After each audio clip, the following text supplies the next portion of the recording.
Working with Gary and Nikki was awesome, but it also taught me that I have a lot to learn as far as the difference between stunt work and actual martial arts, which I do have experience in, but it's a completely different world. As you're going down, which is good, you're getting this elbow in, but you're sort of tucking this one, so say for our sort of purposes, you want to just make that one a little bit looser, so as you're sort of going down, it's like, it's up here sort of thing, you know what I mean? It's as if, you know, it enhances the violence of the throw. The difference is for basic Krav Maga self-defense, like we're taught to, you know, defend ourselves and have a guard and, you know, basic street defense. But for stunts, you're kind of having to over-exaggerate your body and be very loose and not be on the defense because you're not actually getting hit, but you're having to show. So it's a theatrical version of, you know, what you're trying to portray. Hi, I'm Zorn Korach, and I'm playing the villain in Breaking Chains. It was great working with Gary, knowing what he's done, seeing him work.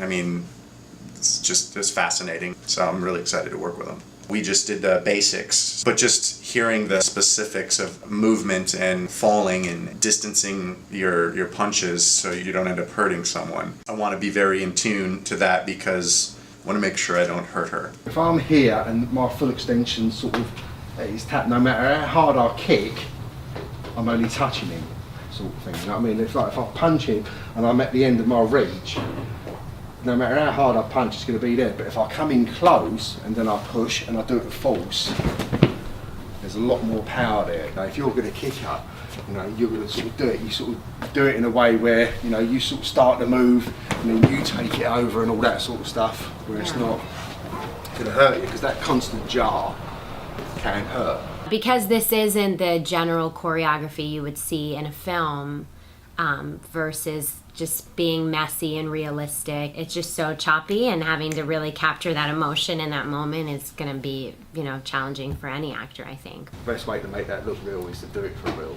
You know, it's like shake, drag someone, and you drag them across the floor and just throw them down.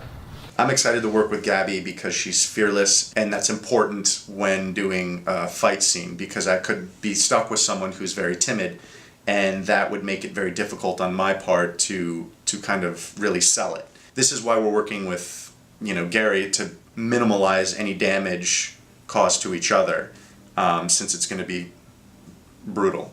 If you're on the floor, you're kicking and screaming, and it is, sometimes the only way to do that is to kick and scream, and then you come in and take what you can, sort of thing. You know what I mean? Kick at the end of the kick, you literally just... I think the most challenging part of today was just the realization of having to mix that emotional side of the character with the actions that we're trying to portray. That's it, that's better. That felt better. That's good. And in that moment, just kind of go for it. And if you're working with another actor who's able to do that, that's the key thing.